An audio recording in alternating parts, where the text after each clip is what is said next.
Boa noite, igreja. Agradeço por cada um estar aqui.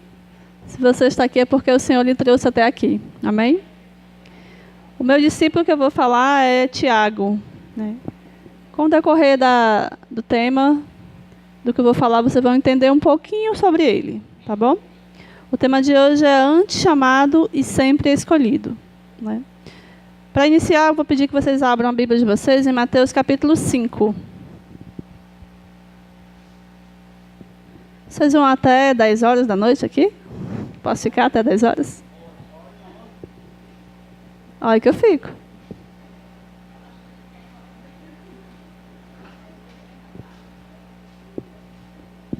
Mateus capítulo 5.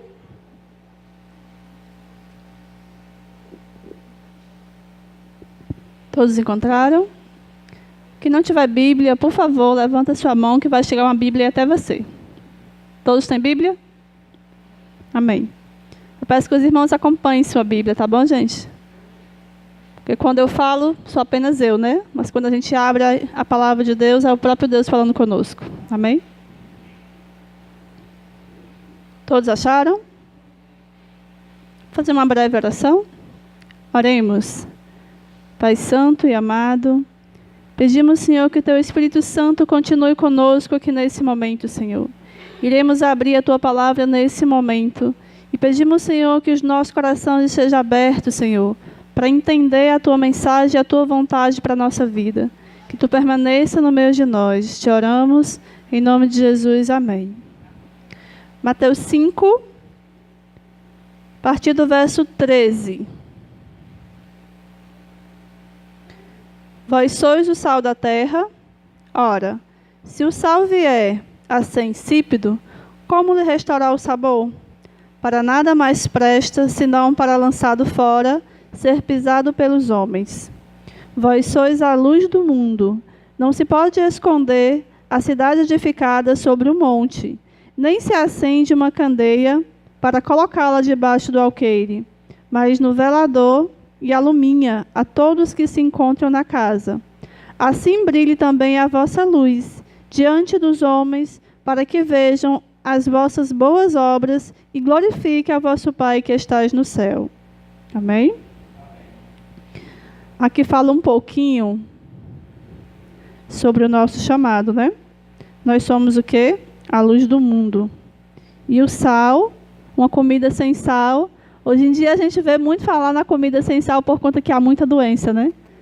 As pessoas estão procurando mais as comidas sem sal. Mas, de fato, fica sem sabor, né? Então, o que é um cristão sem Jesus? Não é cristão. Da mesma forma, a comida sem sal, ela fica sem sabor, né? Então, todos nós fomos chamados, né? E aí eu pergunto a você, você tem algum apelido? Você teve algum apelido? Às vezes, na infância, sempre nos colocam um apelido, né? Há apelidos que nos levam a vida inteira. Às vezes um apelido carinhoso, às vezes um apelido meio detestável. Acaba se tornando bullying, né? Com determinados apelidos. Talvez você se lembre aí de algum apelido aí que te apelidaram. O meu, quando eu era criança, a maioria das pessoas me conhecia por Dadai. Creio eu que seja carinhoso, né? Hoje em dia, apenas uma pessoa me chama desse mesmo nome. O restante esqueceu. Mas a gente vai falar sobre Tiago, né? Tiago, ele era conhecido como filho de Alfeu ou o menor, né? Não se sabe se esse apelido menor, se era porque ele era pequeno, de baixa estatura, ou se porque ele era imperceptível. O fato é que ele era Tiago, filho de Alfeu, mais conhecido como menor, né? E esse apelido, muitas vezes, ele soa um pouco ruim, né? Se você é baixinho e está num local onde tem muitas pessoas altas, você se sente um pouco inferior, né? Por você ser mais baixo. E esse era o nome a qual os amigos dele o chamavam, Tiago Menor. Mas, quando a gente olha para Cristo, a gente sempre imagina o quê? Um homem alto, bonito, né? A gente imagina isso, né? Que Jesus era alto, Jesus era bonito. Mas ele escolheu Tiago, né? Ele escolheu Tiago, sabendo que ele era baixinho, ou baixinho ou imperceptível. Não relata bem na Bíblia o porquê desse apelido. Mas quando a gente vai para Mateus capítulo 10, vamos de novo aqui para o capítulo 10.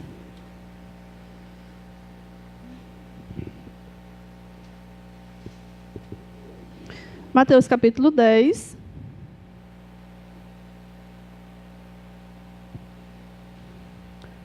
A partir do verso 1.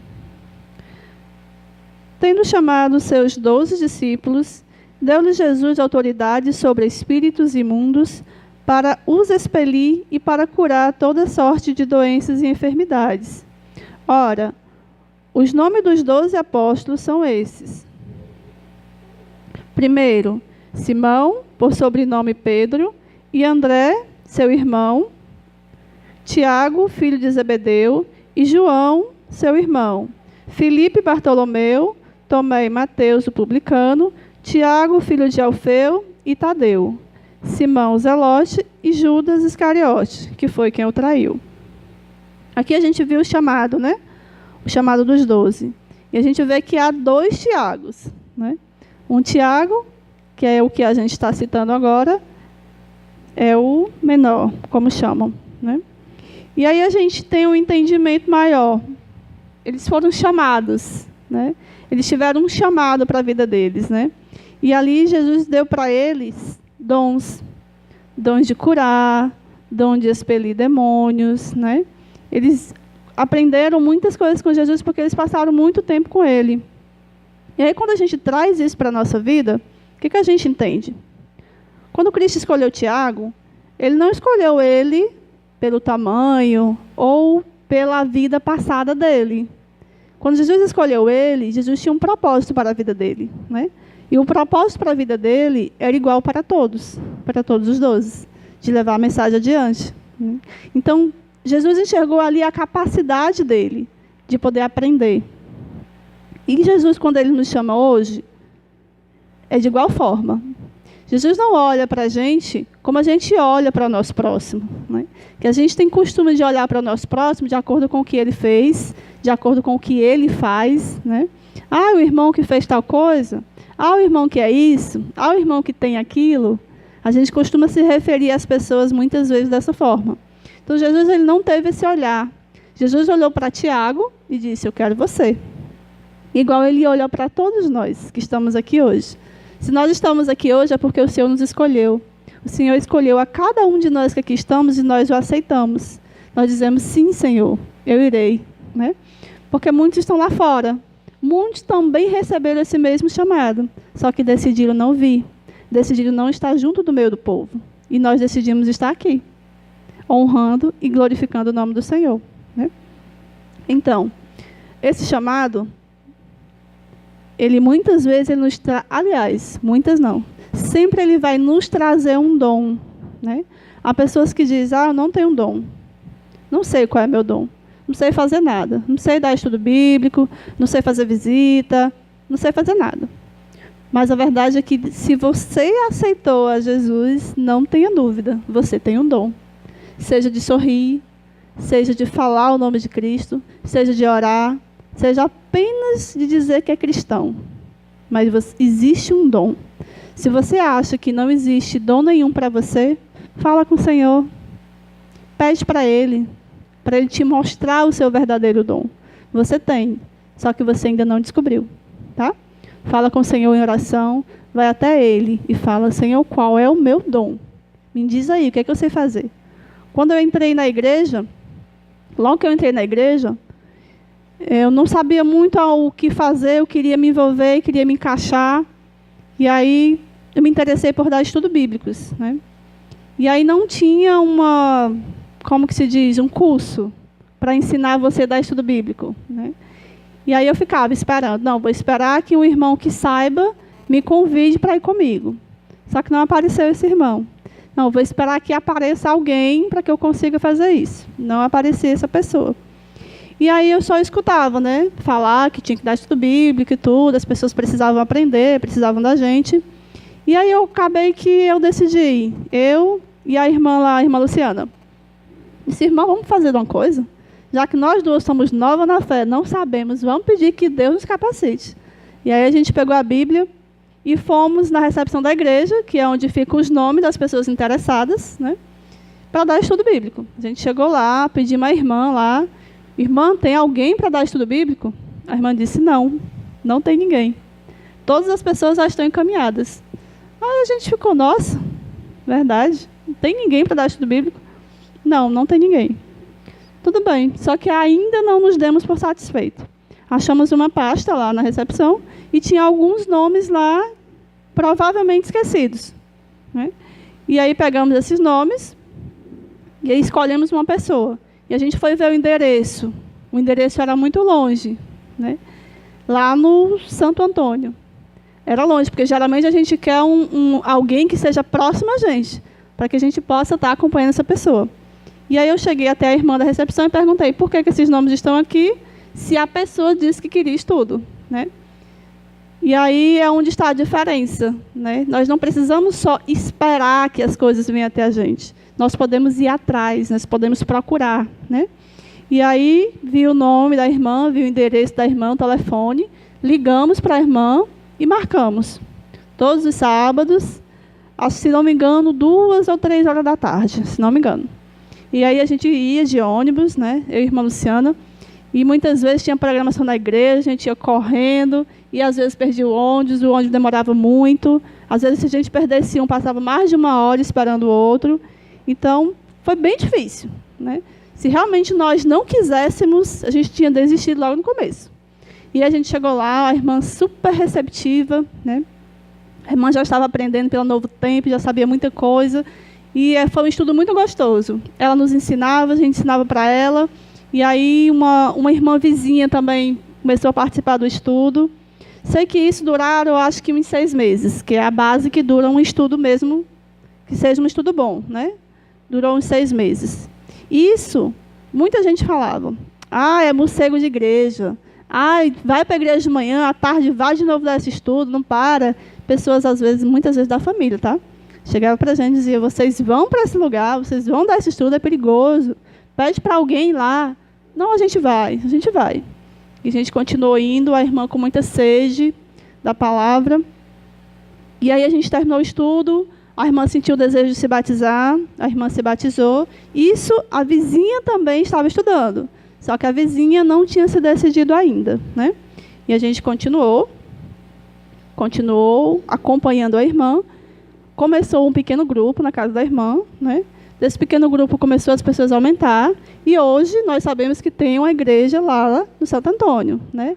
Fundada inicialmente por essa irmã que foi a força maior lá.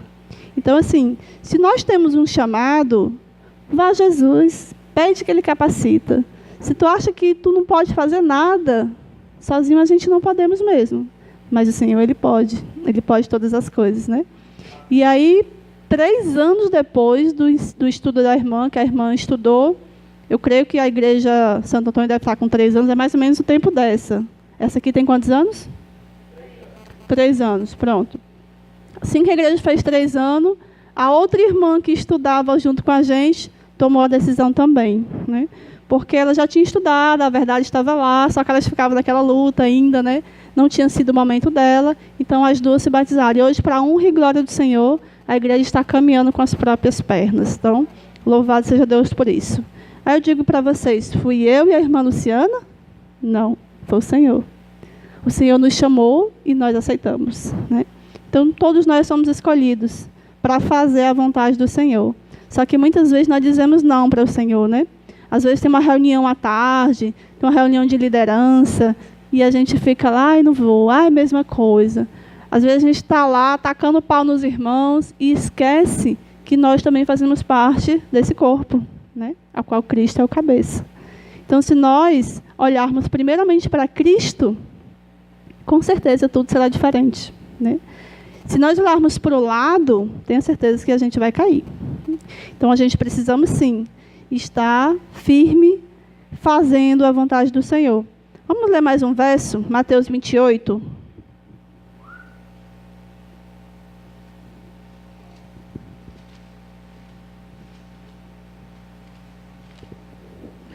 Mateus 28, verso 19.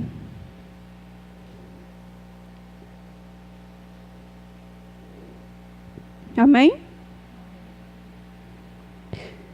Ide, portanto, fazer discípulos de todas as nações, batizando-os em nome do Pai, e do Filho, e do Espírito Santo.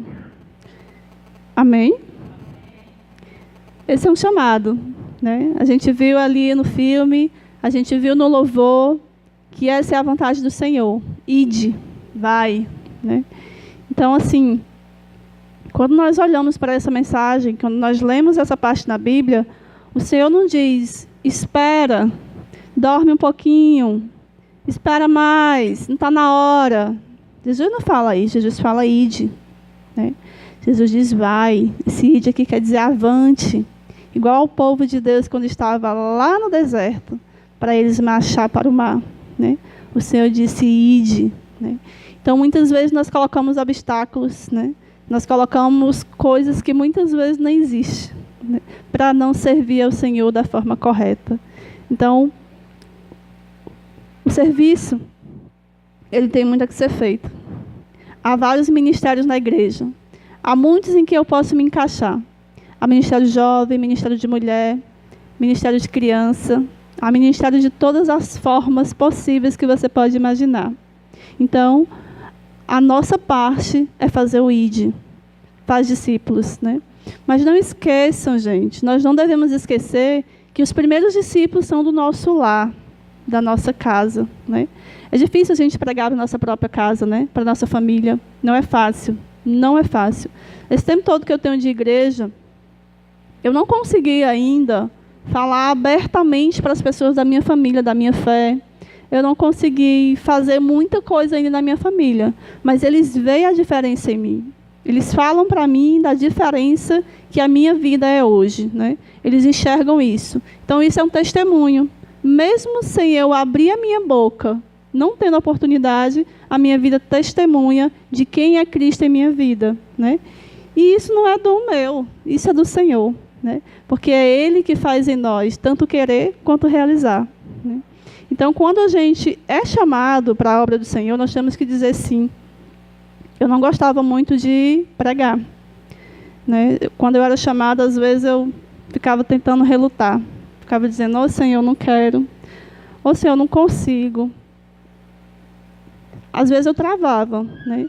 Só que aí eu comecei a observar que não é o meu querer. É o querer do Senhor. Se Ele convida, é porque Ele tem propósito, né? Às vezes pode ter pessoas na igreja que não vão aceitar a sua palavra. Mas se tiver apenas uma pessoa que lhe ouviu, não tenha dúvida. Ali Deus vai agir. Você não é obrigado a agradar a todos, né? Muitas vezes as minhas mensagens elas são meio pesadas, elas são meio fortes, porque eu gosto de pregar aquilo que eu vivo, né? O meu dia a dia, as minhas lutas, o quanto não é fácil a gente ser cristão. Porque ser cristão no mundo de hoje não é fácil, né? A gente tem que se observar, a gente tem que saber o que a gente veste, o que a gente come, o que a gente fala. E é a minha luta diária. E se eu não pregar aquilo que eu estou vivendo, o que é que eu estou fazendo? Né? Quando me chamarem ao púlpito, se eu falar apenas o que eu acho e não o que eu vivo, que testemunho é esse? Né? Então, Cristo primeiro tem que servir para mim. Essa mensagem primeiro tem que servir para mim. Se ela não servir para mim, como que ela vai servir para o próximo? Que autoridade eu tenho de estar em cima do púlpito falando do Senhor? Nenhuma, né? Eu já fui obrigada muitas vezes a quase que me afastar da igreja, né? Houve momentos que não foram fáceis. Quando você está na obra do Senhor, fazendo algo para o Senhor, o inimigo ele ruge, querendo te devorar. Porque não é a vontade do inimigo. Porque o inimigo ele não pode honrar o Senhor. O inimigo ele não pode estar aqui louvando o nome do Senhor. Porque ele disse não para Deus. E nós dizemos sim. Né? O inimigo ele não pode mais chegar ao céu. E nós podemos. Né? Ele tem uma inveja imensurável da gente. Porque nós somos filhos de Deus. Nós estamos indo para o céu. E ele não está. E ele fica nervoso, ele fica furioso. Quando nós estamos fazendo algo para a obra do Senhor. Né? Então, houve momentos que eu pensei em desistir. Que eu pensei em largar tudo. E eu lutei com o Senhor. Disse, Senhor, eu não aguento isso. Eu não suporto isso. Irmãos da minha mesma congregação, falando isso, fazendo isso da minha pessoa, sendo que tu sabes, Senhor, o que é o certo. Eu não admito isso. Não foi fácil. Precisamos jejuar e orar. Sempre. Às vezes falar é fácil, né? Jejuar e orar, às vezes falar é fácil. Às vezes a gente ora ali rapidamente e acha que pronto, acabou-se. Não, gente, a nossa vida precisa ser de oração constante. Todos os dias, todas as horas, nosso pensamento tem que estar diretamente ligado com o céu. Porque o inimigo, ele não descansa, ele não dorme. Nós é que dormimos. Nós é que perdemos tempo com coisas que não nos elevam. O inimigo não. Ele está ali todo o tempo, querendo uma brecha para poder nos tragar. E aí, quando a gente abre essa brecha, ele entra e ele faz um estrago. Então, nós somos escolhidos, nós somos do Senhor, né? Nós somos prova viva de que Deus pode mudar a nossa vida. Se nós estamos aqui hoje, repito, é porque nós somos escolhidos do Senhor. Porque Ele tem planos, sim, para a nossa vida. Nós não somos um fracassado, nós não somos um zero à esquerda, nós somos filhos do Rei. Somos filhos do Rei Altíssimo. Ele é nosso Deus, Ele vive e reina para todo sempre. Isso tem que fazer parte da nossa vida. Uma vez eu escutei uma pessoa que falou assim: ai, mas fulano é muito cristocêntrico. Seria melhor chamar o irmão de egocêntrico? Né? Há coisas que a gente não entende, né? Porque ele fala muito de Deus, ele fala muito de Deus. A gente tem que falar de quê? Se eu sou cristão, se eu vivo o cristianismo, hoje eu tenho que falar de quê? As minhas palavras têm que vir de quem? Tem que falar de quem? Né? Então, a gente tem que ter muito cuidado com o que a gente fala também, com as nossas palavras, né? Muitas vezes, as nossas palavras ásperas, ela pode afastar alguém da igreja, né? Às vezes, a gente tem que observar cada palavra. Às vezes, não, sempre. Tem que pensar bem antes de falar, porque atrapalha muito a vida dos irmãos. Você não sabe o que o irmão está passando. Você não sabe o que trouxe ele até aqui. Você não sabe o porquê que ele está triste. Você não sabe o porquê que ele não falou com você. Né? Às vezes a gente só julgamos. Ah, o irmão não fala comigo. Ah, o irmão fica com a cara amarrada. Ah, o irmão não está vindo à igreja. Já ouvi uma pregação que a irmã falava assim: crente não faz fofoca, crente faz pedido de oração. Ah, o irmão ali está fazendo isso e aquilo. Vamos orar por ele? A gente tem esse costume, né, gente? Infelizmente. A gente não chega só, vamos orar por fulano. A gente fala tudo, a fofoca lá toda, depois vamos orar por ele. Vamos orar por nós, para que Jesus mude esse nosso pensamento pecaminoso, né? Porque nós precisamos ter o olhar de Jesus para com o próximo. Nós precisamos amar mais o nosso próximo, principalmente em nossa casa, em nosso lar. Porque é lá onde não tem máscaras, é lá onde não tem roupa bonita, onde eu não me arrumo para ir para a igreja, lá eu estou normal, lá eu sou eu. Então, eu sendo eu no meu lar, eu preciso sim representar o Senhor, preciso fazer a diferença. Não é? Seguindo. A gente está em Mateus 10? Não, vamos voltar para Mateus 10, rapidinho.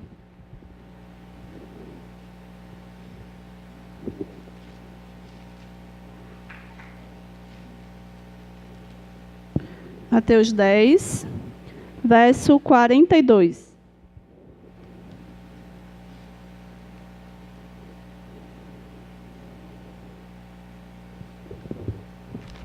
Alguém pode ler aí, por favor?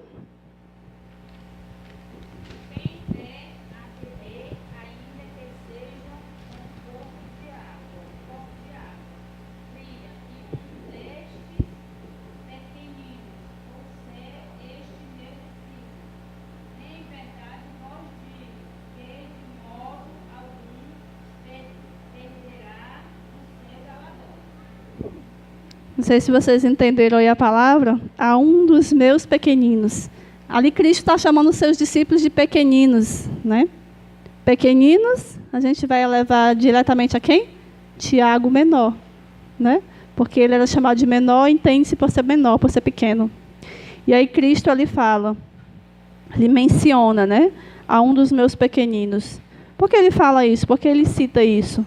Porque os discípulos eles sofriam muito, né? Os discípulos eles foram eles não tiveram só a abundância na sua vida, né? Eles tinham as suas vidas normais até serem escolhidos. E ali eles começaram a levar Cristo à frente, levar Cristo adiante. Mas eles sofreram, eles foram martirizados, né? Alguns cortaram a cabeça, outros tiraram a pele, né? Outros foram mortos de cabeça para baixo. Então, assim, eles tiveram um fim triste. Mas sabemos que sim, eles terão um galardão, né? Porque eles serviram a Cristo fielmente.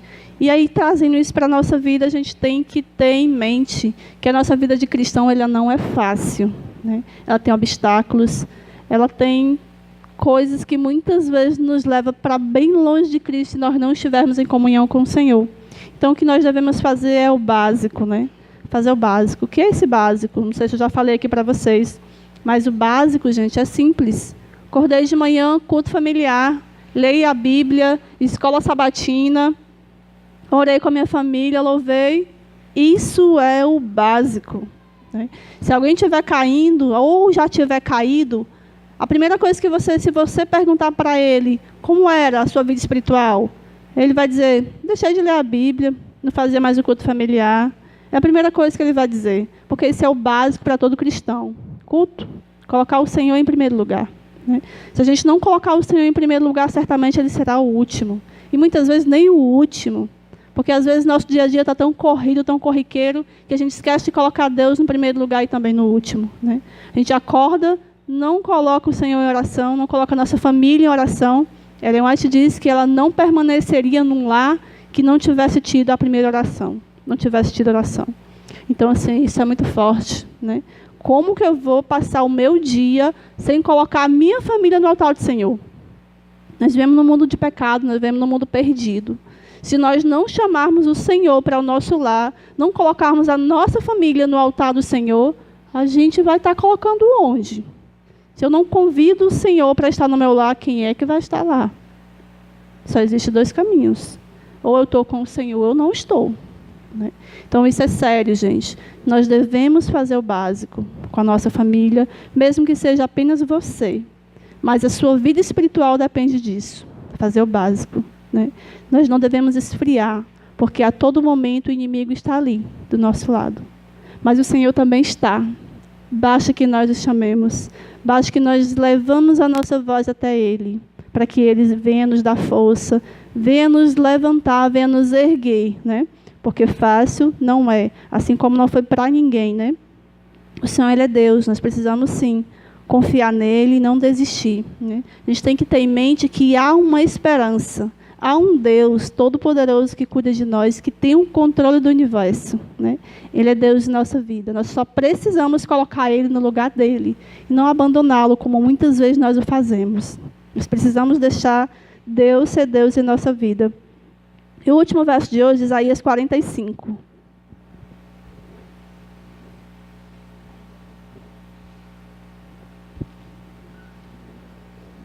Isaías 45.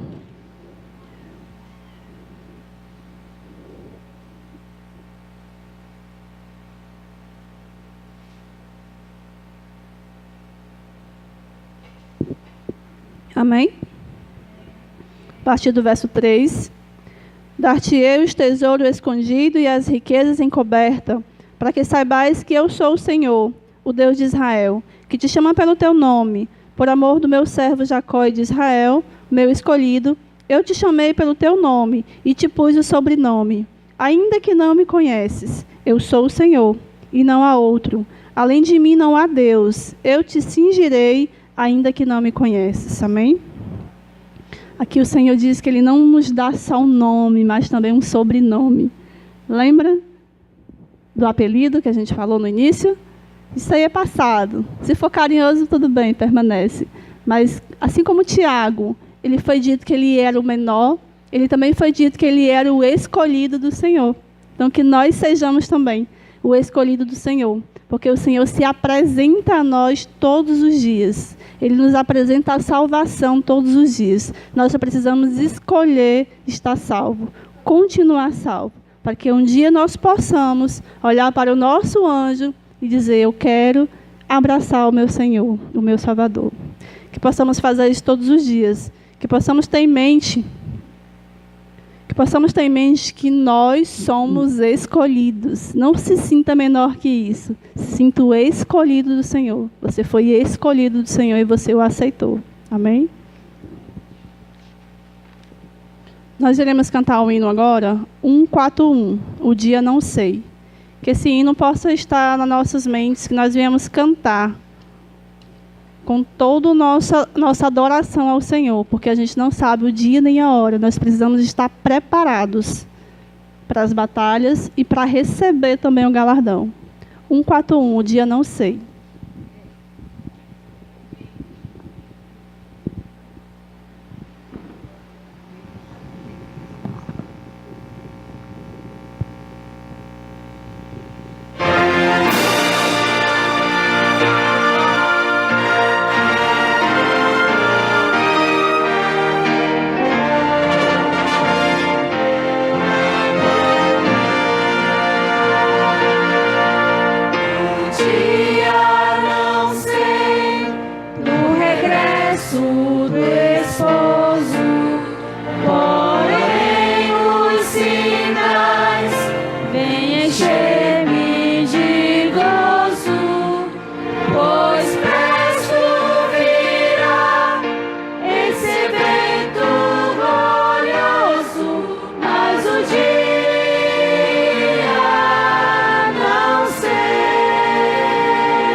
Aqueles que puderem, vamos ficar de joelho para fazer uma oração?